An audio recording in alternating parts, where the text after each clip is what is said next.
Le vivre africain, c'est la seule façon de vivre libre et de vivre digne. Je remercie Monsieur le Président, la patrie la mère de l'État.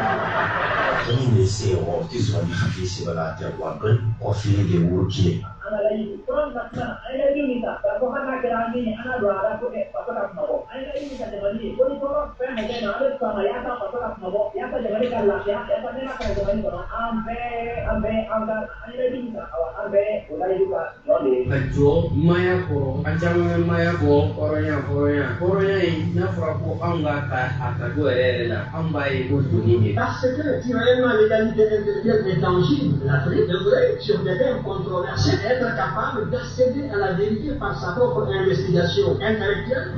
À l'école, on a instauré quelque chose pour nous obliger à parler et à réfléchir en français. Si un de vos camarades vous surprenez à parler votre langue maternelle, en l'occurrence de Sirofo, qui est ma langue maternelle, il vous dénonce à l'instituteur et pour vous humilier, on vous accroche un crâne d'âme. Feminde onkobi kole ka ombo lofina mina kono katambla arabia mina kono kutuma ni kile nazaro ka mina ambo fana wali kubo no yesu maria kofo ombo ye kuliko onde ambema mawde nora gamba no manu ka nyama ye chugo okwa mako imana joro soro nyama ye ko chugo ko ka do ko ibe wa mowe be o ni do kala o kala ma mo ma ko ka ni ma ke ka ni ma fo ka ni ma to yo ba ma ko ni tama na de ke se ka ni ya na dina mo ko ke na do ni o fe ni famia o ya do o ko ma ye o ko ke ala kai to no mo fe ni famia o ya do o ko ni o ko se ka na kai no o ko mo ka fe na de ala ani se ka yo wala bo ko ni na se ka ko ni do ka o ni ba ha la ni be ko wala bebeli wala e ko ni wala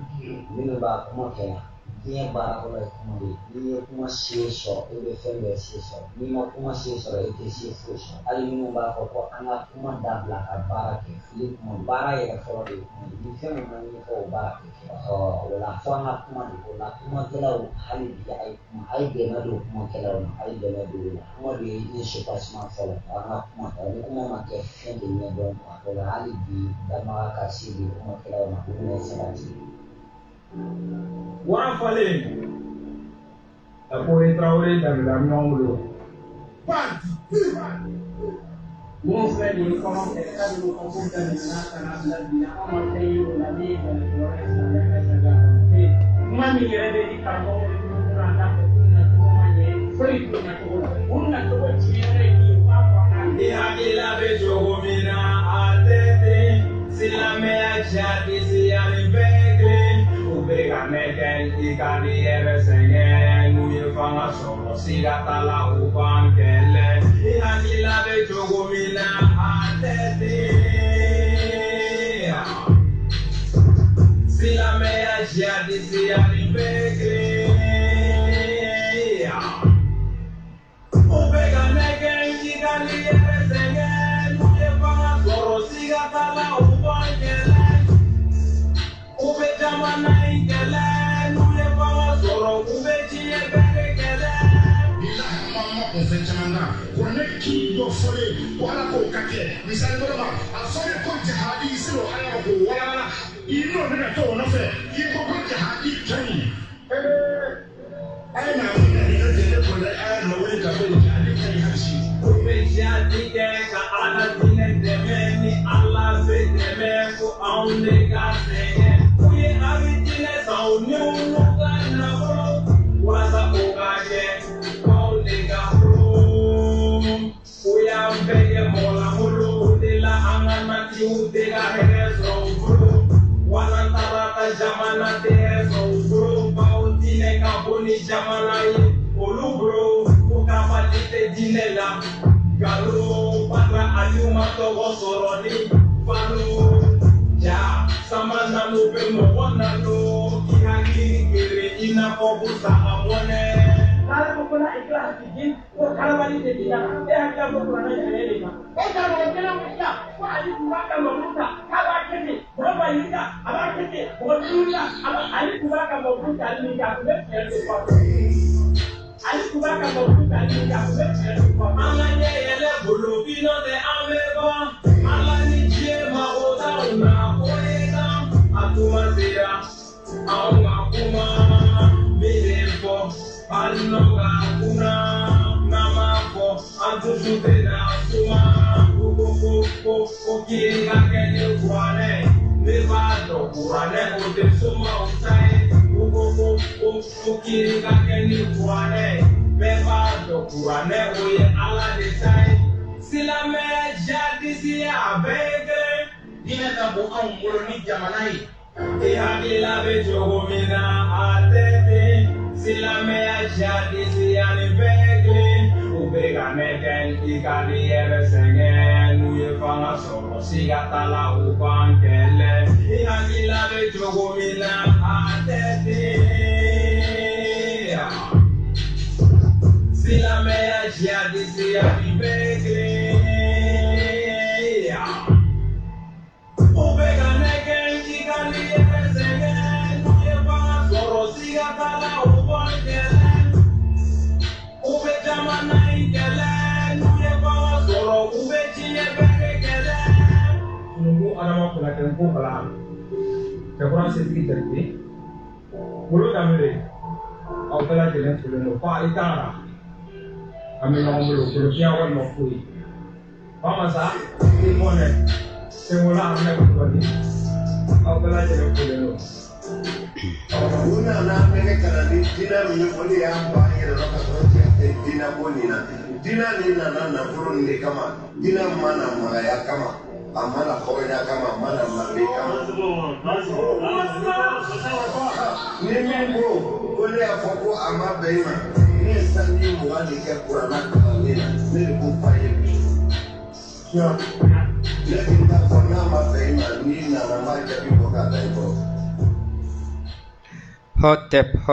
Hotep abaka jensenda mandi de kano au klubaka jensenda mandi de la no radio PC FM ye au bi kene min kono o de bemba o moloma o gre ola radio PC FM ni mogom makubala ka le soro ale fien fingi fanga no ya fréquencier o de be soro bi shekin bi kononton ani shekin murumuru shekin o ni soro la abe nyogon soro émission kono émission mi no de bembaw molomaw grain émission ye tumaren kelen baro de ka damine 18h ka ta se 19h ma ola mogo munun bolo be negela o de an ka senkola draman tankara o kofe aw nyebana kafa koge kan anga o senkola o tem gore chekele bolo chama no de maze chamusi makun ane abaranyogon bela jele anga folibe u bela jele ola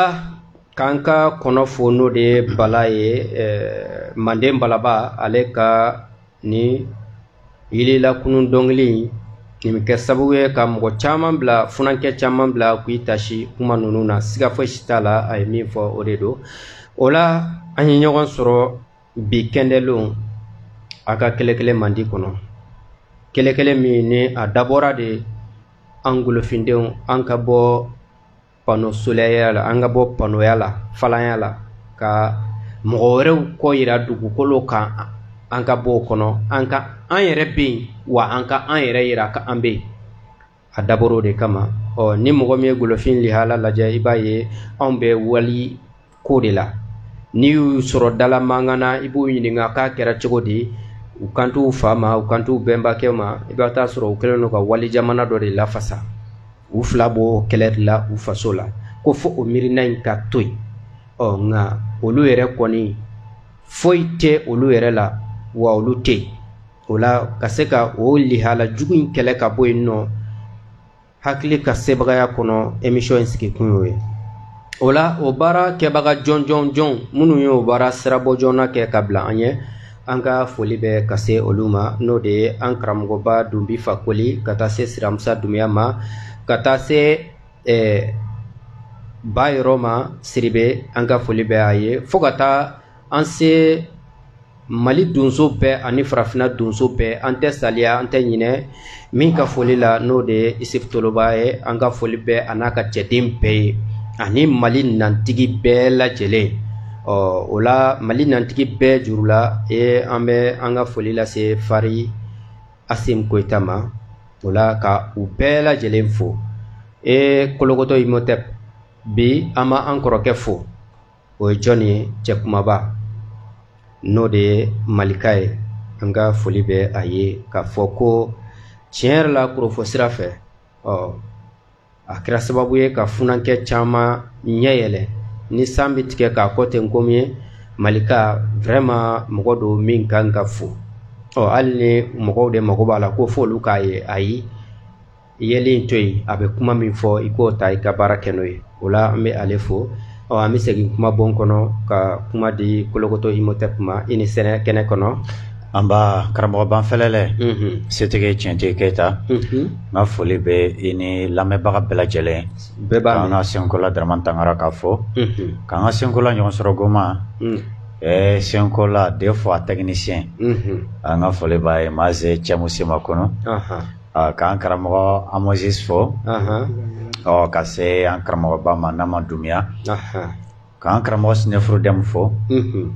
ka se an karamɔgɔ setigi Tiɲɛtigi Tarawele ma k'a fɔ a ye ko a dansɔgɔ kan ni ko siga t'a la ko dan tɛ karamɔgɔkɛ in na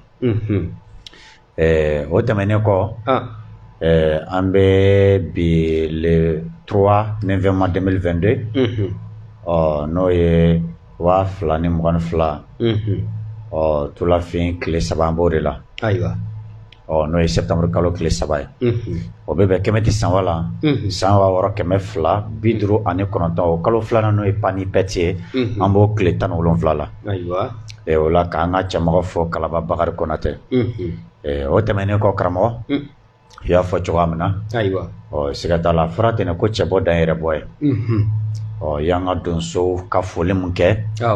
k'o foli bonya ta ka di karamɔgɔ Toloba ma siga t'a la olu ka foli kɔni ye bada foli de bolo tigɛ bali kɔni o tɛmɛnen kɔ i y'a fɔ cogoya min na an bɛ Malika foli Lengs la force invisible o kɔrɔ de ye ko fanga dogolen walima fanga yebali an ka foli b'a ye sanga bɛɛ ani tuma bɛɛ k'a fɔ a ye ko dan t'a la ko an ka wa ma o tɛmɛnen kɔ karamɔgɔ nin ye makileli sɛbɛn ye nin ye kileli sɛbɛn walima makileli sɛbɛn n'a fɔ ma ko carte d'invitation o makileli sɛbɛn o bɔra mun yɔrɔ a fɔ mun ma ko groupement des mouvements et associations de l'écriture Nko ko Nko wasabagaya o la olu ye wele bila bɛɛ ma u ni a bɛ fɔ ma ko collectif pour la refondation du Mali Korema Nko wasabagaya ni Korema jɛra ka bɛɛ wele bi kunɲɔgɔn n'o ye kɛndɛlu nata a bɛ bɛn le 10 septembre 2022 ma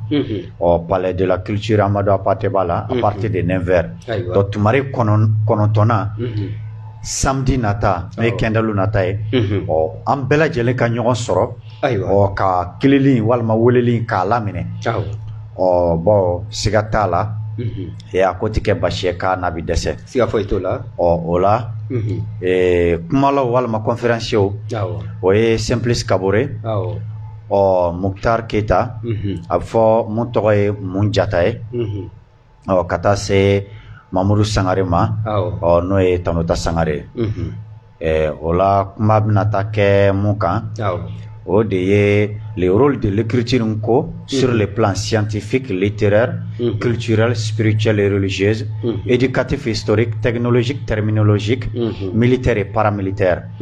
en comptabilité avec nos langues maternelles. Donc, Nko sɛbɛnli jɔyɔrɔ walima Nko sɛbɛnli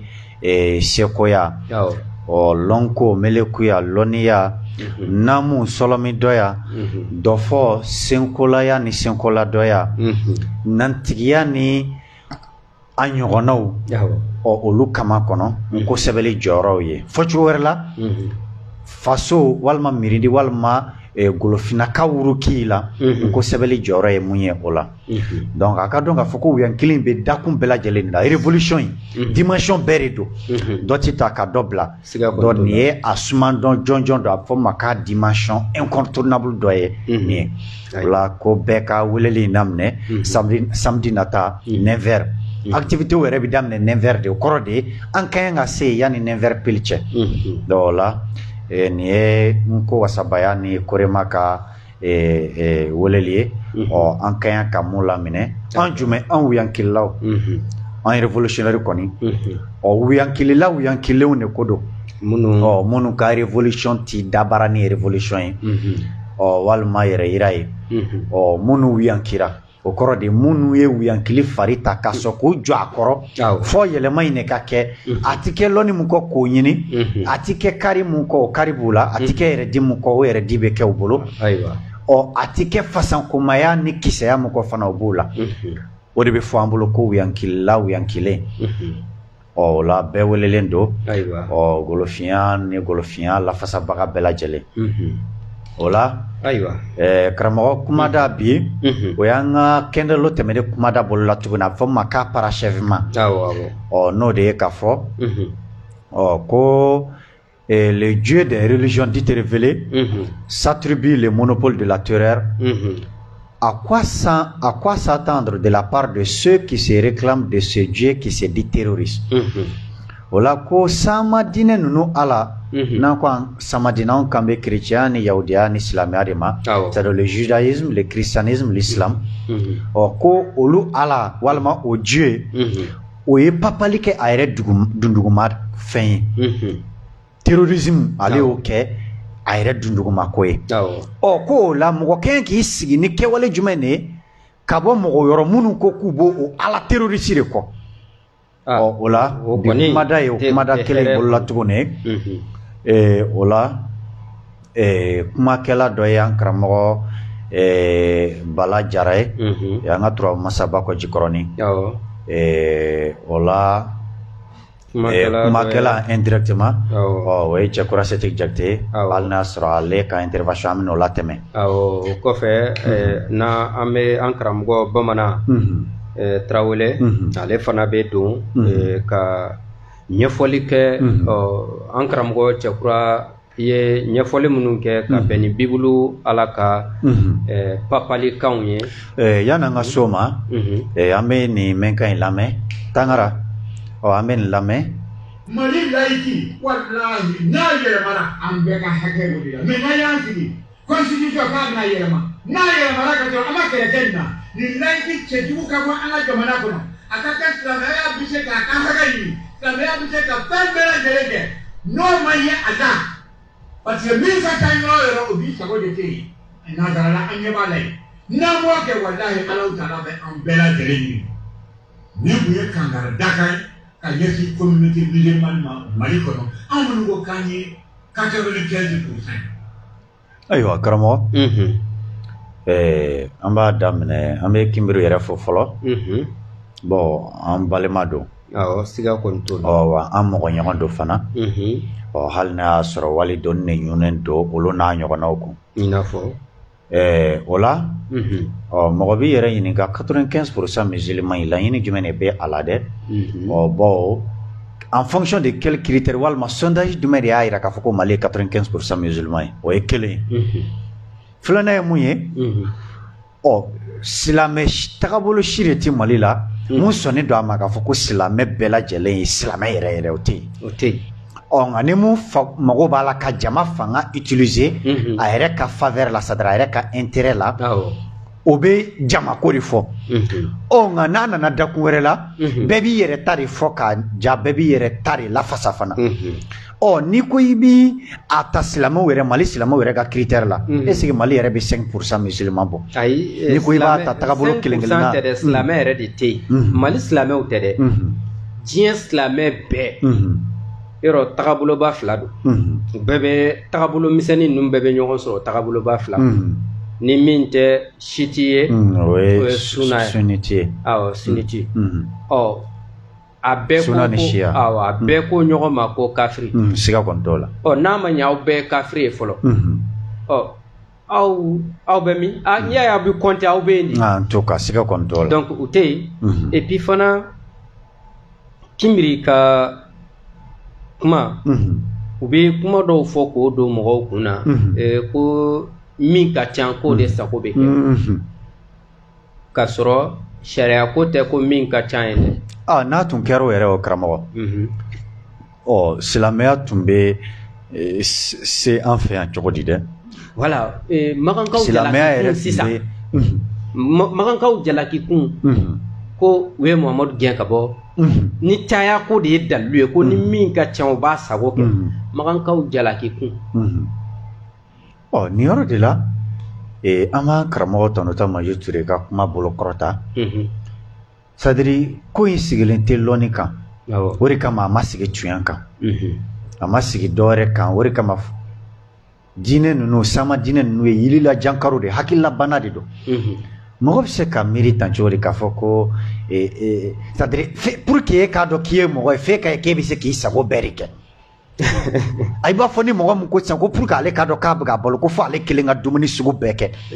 C'est comme si dɛgɛmina nana sigi sɔmina sigira kini sigira zamɛ bɛ yen sogo bɛ yen jɛgɛ bɛ yen yiridenw bɛ yen ale kelen k'a bɛɛ dɔn pour que k'a dɔn k'ale ye dumuni kɛ quoi. Et puis fana u bɛ a yira k'a fɔ ko hali démocratie ye ko jama sago de ye ko ni jama fanba miirina kɛra min ye ko démocratie sigilen bɛ o de kan o tɛ tiɲɛ. A sigilen t'o kan dɛ. Fɛn dɔw de bɛ fɔ ko olu da aw ɲɔgɔn kɔrɔ a bɛ o miirinaw de lajɛ. O miirinaw la mɔgɔ minnu y'o observer k'a lajɛ nin miirina in ye ne ja et puis nin de ka ɲi an ka jamana ma a n'a dalilu kɛnɛ i bɛ voter n'o de ye. N'i y'a ta ni yɔrɔ ni démocratie ko fɔra n'o ye bɛɛ ye an ka kana fɔ bɛɛ ya. A kɔrɔ de ko bɛɛ b'i yɛrɛ ye mun na. Bɛɛ b'i yɛrɛ ye mun na bɛɛ y'anw bolo ani u ka guwanaya bɛɛ ya in fana tɛ kelen. Démocratie occidentale in tɛ kelen. U ko ma ko démocratie libérale. O mun François Mitterrand discours mun kɛ français discours de la Baule en 1990 o bɛɛ ya mun dana tigɛra mun o donni kama Mitterrand tun bɛ Américains ka ci de la. Ka bɛn guerre froide ban wagati tuma joonaw ma ani diɲɛ ɲɛkurayali mariyalaw bolo c'est-à-dire États-Unis n'u jɛnkoma ɲɔgɔn bolo. Donc olu ye mun dana tigɛ k'o ye bɛɛya ye o tɛ bɛɛya o ye bingani de. I b'a fɔ u taara Libi cili mun kɛ ko bɛɛya ni kanabila c'est-à-dire ko démocratie ni liberté ko a bɛ cogo di bi. Donc an bɛ bɛɛya mun dɔn o t'o ye o. An ka bɛɛya in de kɔnɔ sinankunya bɛ yen an ka bɛɛya in de kɔnɔ tanamaɲɔgɔnya bɛ yen an ka bɛɛya in de kɔnɔ toloɲɔgɔnya bɛ yen. Karamɔgɔ Américains ka bɛɛya ani silamɛya ani diinɛ ninnu danfara b'u ni ɲɔgɔn cɛ. A bɛɛ de ye fɛn kelen. Olu de bɛna silamɛya de n ko kabako de don mɔgɔw ka jamanaba ka lɛtiri ci olu ma. Muhamadu ye lɛtiri de ci mɔgɔw ka continent yiriwalen ma k'olu ka tugu ale kɔ. K'olu ka tugu ale kɔ. O la karamɔgɔ ni dun y'an bɛnbaw ka sariya ma filɛ Matka Kurundu Kurundu 13 bɛ mun de fɔ an ye loi de Mat Kurundu de loi ye ko j'honore les animaux avec respect ko n bɛ baganw bonya ni majigi dafalen ka tila k'a fɔ tuguni Kurundu 15 na ko je me soucie de la terre ko n bɛ n dɔgɔ don dugu la ka tila k'a fɔ tuguni Kurundu 20 na ko je tiens en haute estime la pureté ko n bɛ piyɔpiyɔya de kɔrɔta c'est-à-dire fɛn sanuma walima fɔcogo wɛrɛ la nɔgɔ tɛ fɛn min na o de ka di ne i b'a fɔ a bɛ fɔ an ka mɔgɔbaw bolo cogo min ko fadento ne ye jama wari dun i ye fadento dun ne ye jama ka fɛn ta i ye fadento dun ni magara fɛn na mun t'i ta ye i ye fadento dun o de kama i b'a ye Matka Kurundu la ko n bɛ mɔgɔ wɛrɛ ta y'a ma bonya je respecte la propriété d'autrui yɔrɔ diinɛ ninnu kɔni ye wa man banba i man halala de. O waati kelen na ni nana sariya 36 na mun bɛ fɔ ye ko je garde les eaux pures ko n bɛ ji ka piyɔpiyɔya de matanga c'est-à-dire n bɛ ji ka saniya n b'o de matanga n tɛ ji nɔgɔ donc c'est-à-dire k'i dɔgɔ don sunkun na k'i dɔgɔ don bɔgɔfɛ la a fɔ o ma ko environnement bɔgɔfɛ de environnement ye sunkun de naturel. Donc o y'a ye e bɛ ka mɔgɔya de makaran bon e yɛrɛ ye mɔgɔ de o la mɔgɔya makaran ni tɔnɔ bɛ s'aw bɛɛ de ma nka i bɛna ye k'a fɔ ko diinɛ ninnu sigilen don mɔgɔya rɔcɛni de kan dansago ni de kan donc o de kama an bɛna ɲɛfɔli mun kɛ ni kerecɛn ni silamɛ walima i mana mɔgɔ mun ka sɔnnaamɛdɔya ko mana kɛ sama diinɛ ninnu ye ni mun ma sɔn intervention nun bɛɛ kɔfɛ an bɛ misɛn 5 labila i b'i don k'i ka makitili kɛ ka na ni dalilu ye k'a yira k'a fɔ ko kuranɛ ni Bible ala tɛ terroriste ye o la karamɔgɔ an bɛ an karamɔgɔ cɛkura setigi jakite lamɛn fɔlɔ bibulu kɔnɔ papali kuma minnu bɛ yen c'est-à-dire terroriste kuma minnu bɛ yen an b'ale lamɛn. Foli ni barikabila bolo tigɛbali bɛ kelen-kelen ma di lamɛnbaga bɛɛ lajɛlen ye an bɛ an ka kelen-kelen ɲɛnaabagaw bɛɛ lajɛlen fo ka daminɛ kumakɛlaw la ka taa bila senkolaw la fo ka tɛmɛ kɔnɔjɛnaw fɛ ka bɛɛ lajɛlen fo ko bɛɛ ni ce i yɛrɛ ko yɛrɛ ye cikɛ ko ɲuman ko ni foli ka kan kɔrɔbɔrɔmakɛ ni aw ka kalanden mankan don cɛkura setigi jate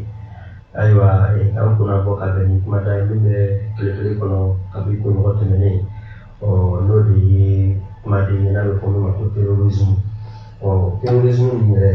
an b'a fɛ ka an ka kalanden ɲɛfɔli kɛ o de kan y'a dɔn terrorisme yɛrɛ kumaden bɔra kuma min na o de ye terreur ye o ye terreur in o kɔrɔ de ye ko ka papali kɛ ka jatigɛ ka mɔgɔw jatigɛ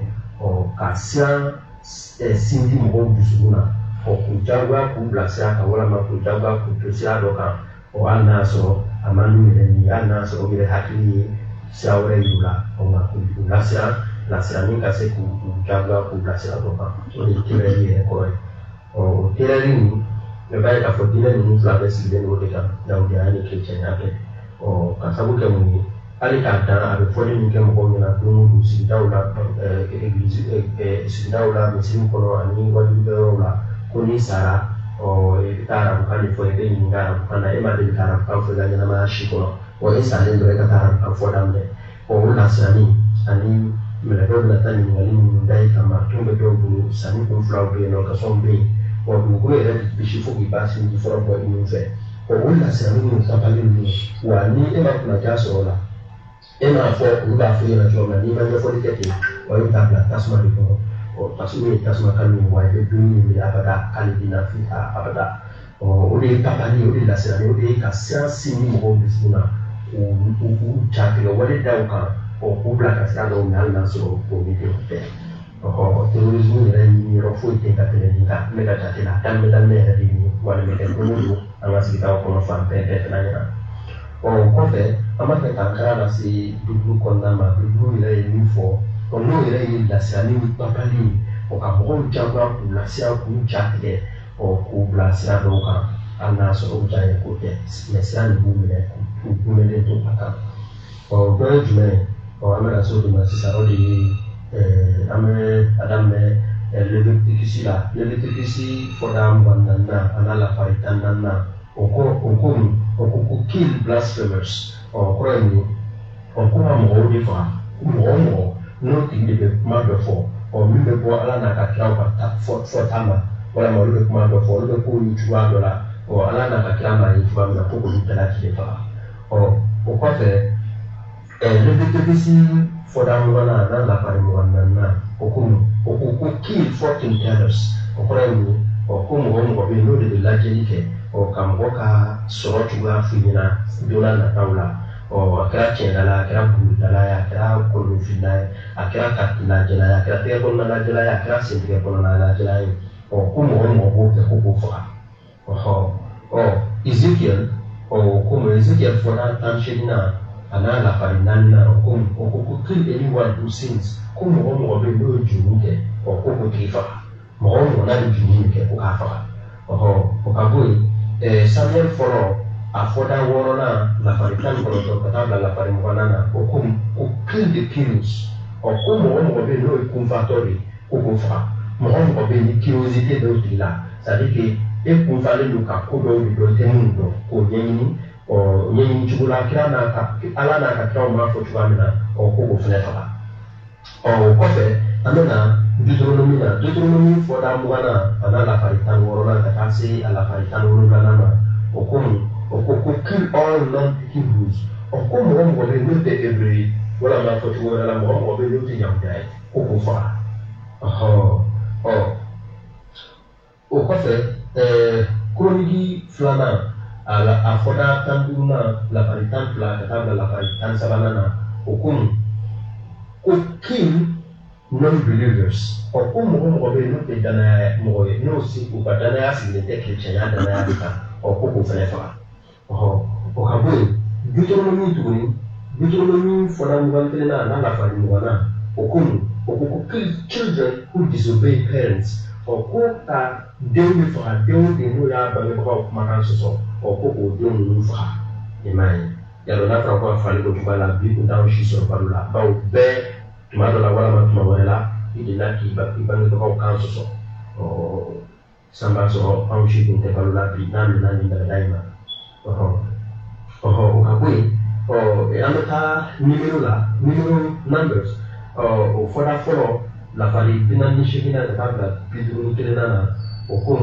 who kill soldiers close to the church okum como be do dunani o nakasu batokerola kelchen batokerola dunani suya ire basuya kelchen batokerola ni na pokifa imani kimasu ya do ka batokerola pokifa imani o kofe Deuteronomy Foda Muganflana, another Muganflana, who kill a new bride discovered not a virgin. Or who comes to be, you would be Fula, Kabukorsula, Kataso, Aletesu, Alemasosu, or Kukafa, comes to no masosu, Kuku Flefa. Or Cover numbers, numero Foda Muganduna, and I follow the Tabla Colonana. Or kill those who worship the wrong God. Or come on, or know the Alade Batu, or no Alate Alai, Babu Alai, Kitchen Aladi, or one day Alade Batu, Mite Kitchen Alai, or who Flefa. Imagine, or Christian Duma for who Isa Ramazi put the Alai, never put the Alai Kalafa. Oh, Okabu. Oh, Deuteronomy for that Tanzamana, Alafari Tanzamana, Alafari Tanwana, whom obey, kill everybody in a town that worship the wrong God, or whom obey, never do the follow. The women be Alado, but to meet the ally, for sure, Kinchana ally, or quote Kitana for her, or Antas or Ere to ally, but to do the Bible for the Kanafa, or Beckofes like a Marco Genue, Leviticus for that one, and Nana Lafari Tanulana Kum. Who kill anyone who kills anyone. Who have to go home or buy brain for the prophet or buy a cup of none of the time. Why the class of the Saturday? Aywa, Karamo. Karamko ambe. Kote ne yoro ni grafali ko dan sao. Kabakwe tume yoro ni ala ko ni boucher yere di mogo boucher. Kabakwe mi folo nunu dine nunu ba fo ko ka adamadenya kiri tigeneni anga ke mogoya tesa anga ke adamadenya an karamo balajara ani karamo bamana awo sirabi e ubolo kase ko dado baroina karamo ni olu e mogoya damine adama de la ni adama jatemne adama ma ala soso a yɛrɛ ma dɛ ala yɛrɛ ka fɛn dilannen dɔ de bɛ yen nɔ min bi mɔgɔ bila ka sariya sɔsɔ ala sɔsɔ bon sisan kiri bɛ tigɛ cogo di sisan i b'a ye olu b'a fɔ ko ka kiri tigɛ ni kuranɛ kuranɛ silamɛ bɛɛ bɛnnen don a kan ko sitanɛ de bɛ mɔgɔ lafili bon n'a fɔra ko k'an ka jamana kiri tigɛ n'a ye sisan sitanɛ min bɛ bila ka tiɲɛni kɛ i ye sonyɛni kɛ sisan sitanɛ de y'i bila a la e bɛ minɛ k'e bolo tigɛ sitanɛ min ye bila la o bolo tɛ tigɛ o mun kiri na sugu ye tiɲɛ yɛrɛ la et puis fana e yɛrɛ ta k'i yɛrɛ ma dɛ fɛn dɔ de bɛ yen nɔ pour que e bolo ka tigɛ o fɛn in de bɛ e bila a la ɔ sisan nin bɛ se ka kɛ jamana jumɛn sariya ye mɔgɔya kɔnɔ tiɲɛ na fɛn dɔ bɛ yen nɔ a derrière o de bɛ mɔgɔw bila kojugu la o fɛn o tɛ minɛ dɛ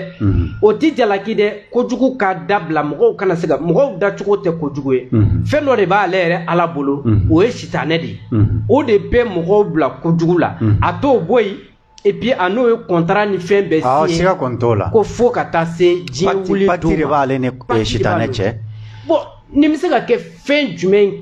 ni kitabu bɛ se ka kɛ ka mɔgɔya ɲɛko jumɛn kɛ to ka kɛcogo kɔni t'a la pour que u ka se ka an ka jamana sariya la sisan n'i ye sonyɛni kɛ n'i taara k'i minɛna e ka t'i jɔ jamana ɲɛmɔgɔw ma ko non ko sitanɛ de ye bila a la o kuma bɛ min o waati kelen na n'i y'a ta kuranɛ ka kitiw fɛ fan dɔw fɛ ala b'a fɔ k'ale yɛrɛ de bɛ lafilili kɛ bon maintenant sisan n'a fɔra an ka kiiri tigɛ ni kuranɛ ye ala ka lafilili ni sitanɛ ta bɛna danfara bɔ cogo di dɛ ala de ye nin kelen nin kɛ ala de ye karisa bila ka nin kɛ ayiwa fɛrɛ tɛ fɔ pour que bamanan ka se ka fɛrɛ tɛ sɔrɔ 71 27 47 29 awɔ 71 27 47 29 awɔ 71 27 47 29 weleli kɛ o la donc o la karamɔgɔ u bɛna se ka o critères définir cogo jumɛn de la dɛ an b'an karamɔgɔ lamɛn yan ayiwa an karamɔgɔ bamanan i Tarawele an ye foli laminɛ ka foli lasegin ma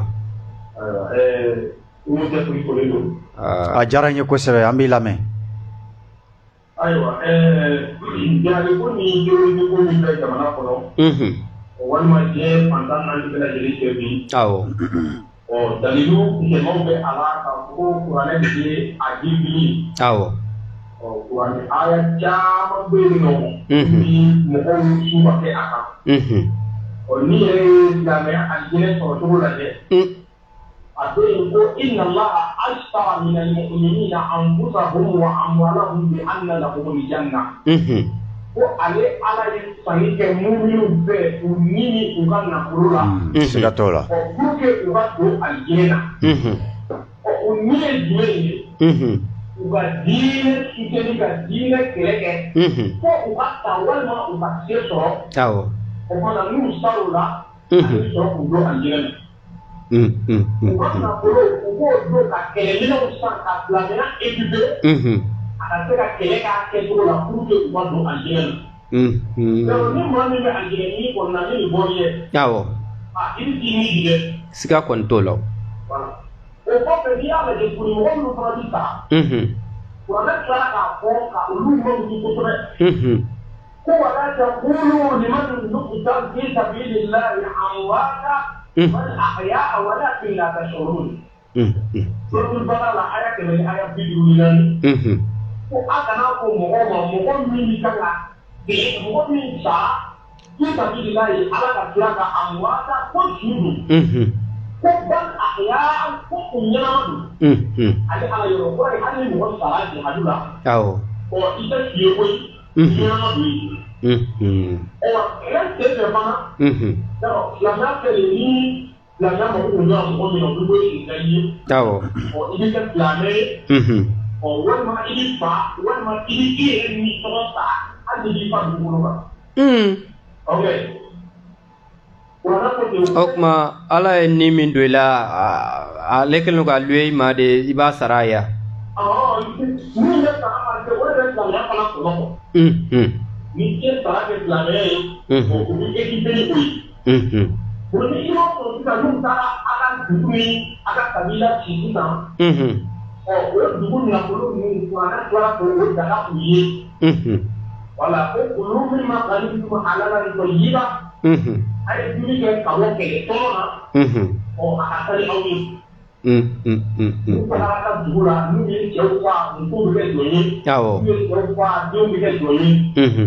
Muhammadu yɛrɛ muso dɔ bɛ yen nɔ ko Tasiya ale y'o sɔrɔ Ayibara kɛlɛ don a cɛ tɔgɔ ko Kinana karamɔgɔ bolo b'a kuma na Kinana ta a don kira ko u ka Kinana ta minɛ ko ka a tɔnti de ko a k'a faga a fara o facogo in de la u sɔrɔla ka Kirana sɔrɔla ka ta Muhammadu fɛ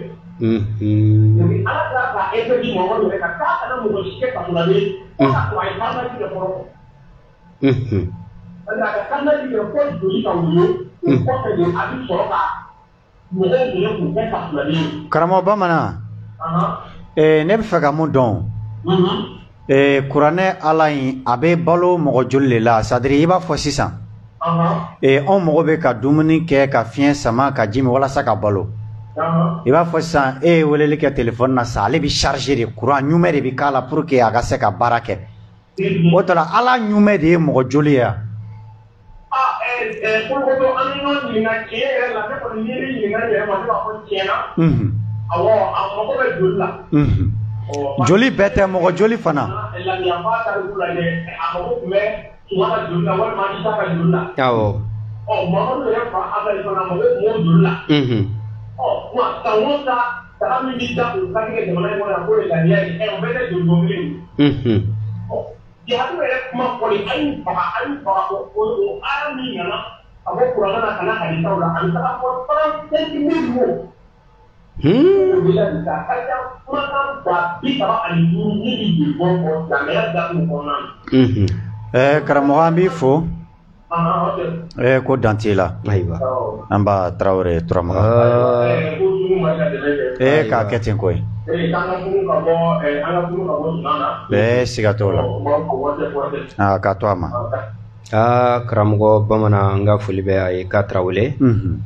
Kologoto kabako de ye nin ye ala min ka gɛlɛn a fɔra ko min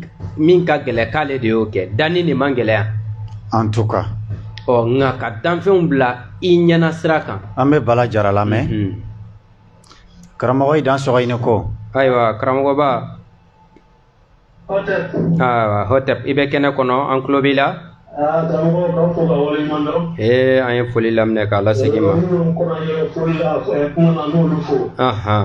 n'o ye setigi Cɛfara Bɛrite awɔ ani n yɛrɛ denkɛ Bamanan Traoré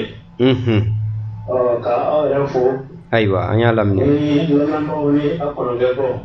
bɛɛ bɛ a lamɛn ani arajoso min yɛrɛ ye kumada d'an ma an ka se ka dɔ fɔ an bɛ a ɲɛmɔgɔ bɛɛ fo bɛɛ tulo b'a la ayiwa ka bɛn bi kumada ma ni mɔgɔ min kɔni kɛra silamɛ ye i kɔni k'a dɔn ani i kana dɔn i ye terroriste ye cogo dɔ la walima cogo wɛrɛ la bon ni mɔgɔ min ye silamɛya ala yɛrɛ ka kuma mɛn Mamadu fɛ awɔ a ka fɔta dɔ la a b'a fɔ ko Mudafisiri ko Mamadu ka wuli ko ka taa mɔgɔ bagabaga n'i y'o bagabaga lajɛ i b'a ye k'a ko bɛɛ ye terroriste de ye wa an ka karamɔgɔw fana bɛ o bagabagali kelen de la yan i bɛ ka nin bɛɛ kɛ i bɛ taa ala sɔrɔ yen nɔ kaburu denni walima yadɔ tasuma i b'a ye k'a fɔ ko a bɛ o bagabagali kelen de ye o la k'a fɔ ko mɔgɔ kɔni ye silamɛ k'i b'a k'i tɛ terroriste ye o tɛ yen nɔ wa i m'a kɛ silamɛ ye ka ɲɛ cogo o cogo ni balima ye bagan faga ni silamɛ tɛ i tɛ sɔn k'a dɔn bon ala ko ko silamɛw k'u ka ban u balimaw la parce que n'u balimaw ye fɛn faga k'olu ye nɔgɔ ye e fa ma don silamɛya la walima i kɔrɔkɛ walima i balimakɛ ma don silamɛya la o ye bagan faga e ban'o la k'o ye nɔgɔ ye y'a dɔn o ma dabɔ bɛnkan ma wa i b'a ye k'a fɔ k'a bɛ o terroriste kelen kelen de wa u ye nin terroriste wale in de kɛ ka an ka maaba caman lagosi ka sa an ka dɔnnibagaw caman sara ni dɔnni ɲɛnamaw b'u la an ka laadakɔrɔ dɔnniw b'u la nka silamɛya in de y'u terroriste yan dɔ bon terroriste bɛ kɛ murutigi ninnu ye kungo kɔnɔ ani marifatigi ninnu bɛ kungo kɔnɔ silamɛ bɛɛ lajɛlen ye terroriste ye cogo dɔ la ka bɛn n'a ɲɔgɔnnaw ma donc e bɛ fɛ k'a fɔ ko yan'u ka marifa ni muru ta u dilanna a hakilina de la ka sɔrɔ k'u bila k'a pratique kɛ voilà ayiwa terroriste bɛɛ b'a baara cogo dɔ la i ka du kɔnɔ bawo e min mana fɔ sisan k'i bɔra silamɛya la bawo i y'a sɔrɔ tiɲɛ tɛ i bɛna ye i yɛrɛ ni badenw bɛ kɛ cogo min na i ni wolofaw ni dɔgɔninw bɛna kɛ cogo min na k'a sɔrɔ o tuma kelen na olu yɛrɛ i nana lamɛn tuma min na a y'a sɔrɔ an fɛnɛ bɛ ko dɔ ka yan nka anw ma sɔn k'u kɛlɛ o la ayi u nana Wagadugu u lasɛnɛna u ma kɛlɛ o la karamɔgɔ ne bɔ kuma la yan nɔ ayiwa k'a fɔ ko ma kelen ko danba kelen ko seba kelen fama kelen sira kelen jo kelen sɔn kelen ayiwa ko an bɛ cɛngɛ ni jɔ ɲini damari ka ko se an bɛɛ ma ma siga t'o la k'o di fagadenw ma k'a kɛ ten koyi k'a kɛ ten Jara ayiwa ni an karamɔgɔ Sila kulo b'an na k'a bɛ se ka don ka da don baro la o la ni silamɛ dɔ kulo b'an na ayiwa o tuma kelen na Sila ale ka to yen tuma ka dɔgɔn ni silamɛ min bɛ fɛ ka don ka weleli kɛ k'i fɛta fɔ i bɛ se ka weleli kɛ 71 27 47 29 silamɛ walima chrétien mɔgɔ mun dalen don Bible ni la walma mɔgɔ min dalen don kuranɛ la walima mɔgɔ min dalen don a fila bɛɛ la ni a sɔrɔ makitili b'i bolo walima mun fɔra n'a y'a sɔrɔ tiɲɛ de tɛ i ka bɔ ka o dalu fɔ bari munna ala in tɛna jaabili kɛ sira bɛ yen olu de ye ala in boloma ye olu de b'a ka kuma fɔ olu de b'a ka miirinaw lafasa siga kɔni t'o la ka sɔrɔ olu de ko k'a ye dugukolo ni sankolo ni fɛn bɛɛ da kun faya kun kɔnɔ walima tile 7 walima tile 6 danni ma gɛlɛya ma fɔ a bɛ fɛ danfɛnw ka a sago min kɛ o de gɛlɛyara ale ma fo danfɛn dɔ bɛ wuli k'i jɔ kira ninnu sɛgɛnnenba don dɛ u sɛgɛnnen fana don bari a se bɛ ale ye ka mɔgɔw bila sira in kan ka sɔrɔ a ma se an ka ɲɔgɔn faga an ka ɲɔgɔn dala minɛ o se bɛ a ye a y'a fɔ cogo min karamɔgɔ e ka nin bibulu lafari lamɛnba in an bɛ tawurata de kɔnɔ n'o ye ancien testament ye ayiwa n'an donna nahum kɔnɔ o fɔda fɔlɔ lafari filanan chapitre 1 verset 2 que l'Éternel est un Dieu jaloux il se venge l'Éternel se venge il est plein de fureur l'Éternel se venge de ses adversaires il garde rancune à ses ennemis a ko ko himbaga Éternel le himbaga ye hali n'a sɔrɔ ni ala in tɛ himbaga ye bon ni ala dilannen ne ko himbaga ko ala keleyabagatɔ don k'a bɛ tasarali kɛ wa k'a bɛ tasarali kɛ ka a kɔngɔmani ni don a mɔnɛlen ni don tuma bɛɛ ko a b'a tasara a jugu la wa ko a jugu arankini sadiri a jugu mɔnɛ ti bɔ a la fiyewu donc n'a fɔra ko e mana tugu ni ala mɔnɛlen kɔ e mana tugu ni ala keleyabagatɔ kɔ e mana tugu ni ala tasaralila kɔ yɔrɔ kɔni e kuma bɛɛ o y'i kɛlen de wulu fatɔ ye e yɛrɛ comportement bɛ kɛ o de ye c'est à dire dɔ gɛrɛ la dɔrɔn awɔ e yɛrɛ comportement bɛ k'o de ye bari fo an baden golofin minnu ye silamɛ ani minnu ye chrétien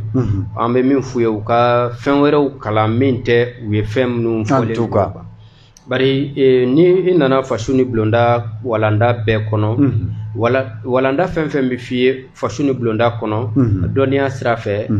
dɔnniyaw de bɛ bɔ k'a d'i ma i yɛrɛ ka taa boloya k'a lajɛ nka kuma den kelen tɛ a kɔnɔ ko fasu ni bulonda walanda bɛ dɛsɛ ka ɲɛfɔ ko k'a fɔ dɔ ma k'o ye ala jugu ye walima ka dɔ lagosi dɔ ka taa i bɛ mati ka kurundo i bɛɛ ma filɛ i bɛ mun y'a la tilenbagaya mun bɛ fɔ o bɛ e yɛrɛ de b'o jagoya i yɛrɛ kan ladiriya min bɛ fɔ o bɛ jagoya i kan kɔnɔdiya min bɛ fɔ i b'o jagoya i yɛrɛ kan jogoko min bɛ fɔ kisɛya min bɛ fɔ sɛbɛya min bɛ fɔ o bɛɛ bɛ yɛrɛ de bolo a b'a sariya 24 la de ko j'écoute des opinions opposées ko n bɛ miiri a sinaw lamɛn o de tɛ fɔ an ka mɔgɔbaw bolo k'i bɛɛ wa mɔgɔ wɛrɛ bɛɛ nka ninnu ta ye i bɛɛ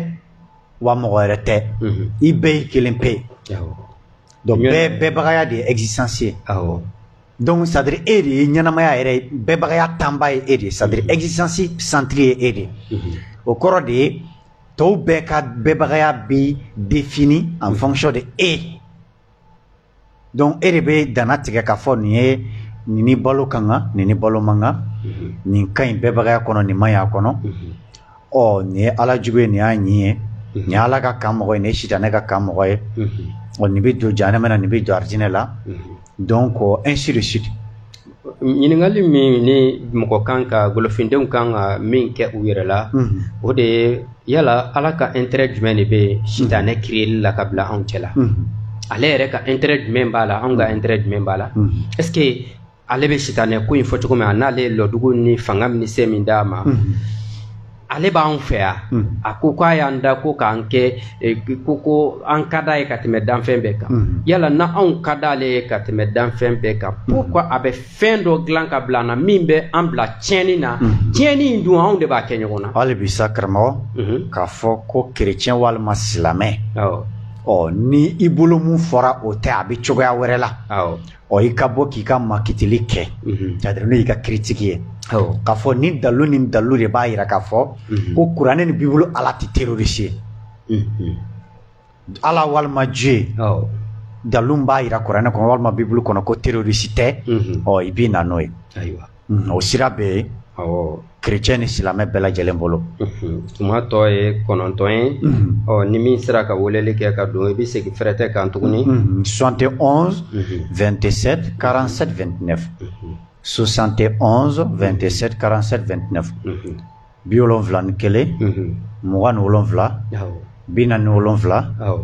27 47 47 29 o la ko sira bɛ an baden silamɛw ni an baden chrétienw ani an baden yahudiyaw juifs bolo ka don k'u ka makitili kɛ e ka a lajɛ dɔrɔn n'i taara sumanfɛn fɔda la suratul maida awɔ k'a lajɛ a ye fɛn minnu ayiwa dɔ bɛ nɛgɛ la dɔ bɛ yen an bɛ an karamɔgɔ ta ayiwa an karamɔgɔ ni sɛnɛ kɛnɛ kɔnɔ ni tigi taara an b'a fɔ k'a bɛ se ka don tuguni ko an mago bɛ an balima silamɛ dɔ la walima an balima chrétien dɔ la kɛnɛ kan karamɔgɔ an b'i lamɛn suratul maida kɔnɔ karamɔgɔkɛ nana ayiwa allo an karamɔgɔ aba i ni sɛnɛ kɛnɛ kɔnɔ an ba ni wula I komi kɔmɔtigi fɛnɛ bolo ne b'a fɛ ka dɔ fara aw ka kuma kan. Ni kɔni y'a lajɛ a cogo la a ka gɛlɛn bɛn ka sabati an ka Afiriki jamana ninnu kɔnɔ k'an to wali bɛnba Mali ninnu kɔ. San kɔnɔ i b'a sɔrɔ an bɛ laɲini min ni nafolo min lase olu ma. An bɛ ɲagata min da an ka baganw kan. N'o y'a sɔrɔ k'a fɔ ko a bɛ kɛ sɛnɛ yɛrɛ bolo kan i b'a sɔrɔ an tɛ na. Hali n'i y'a kɔlɔsi i b'a sɔrɔ bagan minnu tɛ olu fɛ yen nɔ i n'a fɔ anw fɛ yan olu bɛ yan cogo min na. U bɛ mangoya min yɛlɛn olu la k'o mandiya ɲɔgɔn cɛ sagaw la parce que o bɛ sɔrɔ olu fɛ yen nɔ. Wa dunfɛnw fɛnɛ sira kan ni olu tɛ min dɔn dɔrɔn i b'a sɔrɔ u b'olu kɛ fɛn balilenw ye. I n'a fɔ suratul maida kɔnɔ cogo. An ka segin de k'a dɔn ko an yɛrɛ ka bɛnbaw kun bɛ cogo min na k'a fɔ k'i b'a fɔ ko an bɛnba k'i kɛ kisi fɔ Mamadu n'ale ka silamɛya daminɛli. An hakili tɛ se ka sɔn o ma. Ayiwa. An ka foli b'aw ye komi tuma sera. Samakɛ don kelen kɔrɔ. I ne ko i Samakɛ. Ayiwa ko mɔgɔw ko abonné u ye n kili Kolokotɔya page la fɔ ma le championnat de la révolution Kamiti Media page ani fils d'ancêtre ayiwa dɔ bɛ la an karamɔgɔ i ni sɛnɛ kɛnɛ kɔnɔ allo allo an tulo b'i la an karamɔgɔ allo an tulo b'i la i bɛ émission kɔnɔ ayiwa ne mun bɛ weleli kɛ i bɛ hakili to kɔma segin kɔrɔ retour la quoi voilà donc karamɔgɔ ni tagara suratu maida kɔnɔ k'a daminɛ aya 3nan na ka jigin fɛn minnu sogo dunni dagalen don ani minnu latɔn a bɛ fɔ sura ma kuranɛ kɔnɔ ko surat la table servie suratul maida suma fɛn fɔda bon i bɛ a ye fɛn minnu a bɛna se ko fɛn minnu fagara jow kan ani fɛn wɛrɛw ye ko olu sogo ye haramu ye bon i b'i yɛrɛ ɲininka sisan ale tɔgɔ fɔli fɛn kantigɛtɔla kan ani ayiwa an bɛ dɔ ta yan nɛgɛ la ayiwa an karamɔgɔ i ni sɛnɛ anba tanasi tɛ ayiwa an b'i lamɛn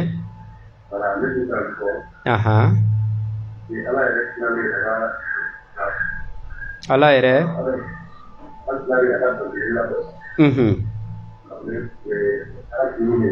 a tun bɛ i kumakan layɛlɛn a bɛ a dimi a diminen mɔgɔw kɔrɔ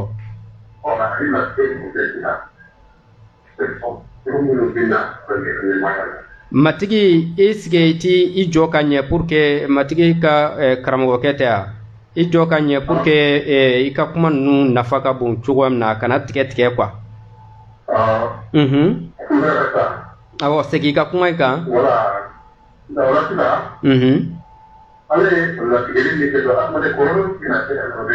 I ko ko Ala dimina de ya?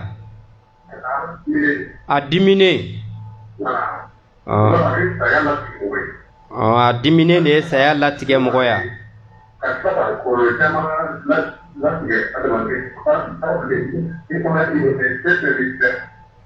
Karamɔgɔ kɛ i ka kuma in nafa ka bon nka réseau ta ka sɔn fiyewu. Ayiwa an karamɔgɔ n'a bɛ weleli kɛ a kɛ hakili to voilà a bɛ ka karase cogoya min na voilà donc a retour dɔ bɛ k'a kɛrɛfɛ a b'i mabɔ 2 minutes ɲɔgɔn na voilà basigi ni mafa kɔnɔ n b'a fɛ k'o fɔ ka se k'o ɲɛfɔ 3 minutes de bɛ misɛn 3 voilà donc o la karamɔgɔ ka mɔgɔw jan bila hali bi sa nana an bɛ ayiwa an karamɔgɔ awɔ an tulo b'i la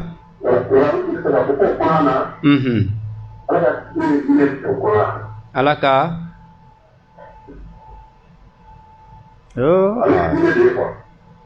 ale ye karamɔgɔ a ka d'an ye karamɔgɔ kuma mais kuma ninnu ti faamu baasi tɛ an bɛ weleli jɔ tan k'a lase lamɛnbaga bɛɛ lajɛlen ma ko mɔgɔw ko abonné Yankele Kolokotoya page la Facebook kan n'i y'a tapé le championnat de la révolution voilà donc i bɛ page ye i bɛ émission ni fɛnw ye publication ye ani Kamiti Media i b'a sɛbɛn Kamiti Media Moses Kamiti e b'a la wa ou bien e t'a la S b'a la o la Kamiti a bɛ sɛbɛn KAMITS i bɛ sɔrɔ ka media tugu o la donc i bɛ page ye i bɛ abonné a la ni fils d'ancêtre Moses fils des ancêtres do walima fils d'ancêtre de do fils d'ancêtre wala mɔgɔw ko abonné page ninnu la bawo donna nataw la ni kalo in yɛrɛ bɛɛ baaraw bɛna yɛlɛma page ninnu sanfɛ voilà donc a b'o cogoya de la o la karamɔgɔ ayiwa a fɔra ten ko kuma ti ban hakili de b'a tɔ dafa ka segin weleli in kan ka fɔ samedi nata le 10 septembre an ka ɲɔgɔn sɔrɔ palais de la culture Amadou Hampâté b'a la ka bɛn Nko wasabagaya ni Korema ka weleli ma n bɛna taa kɛ Nko sɛbɛnli sekoyaw kan dakun bɔɲɔgɔnmaw la o la ko kuma ti ban laɲini ti dɔwɛrɛ an ka jamana sigi kanba o yɛlɛmani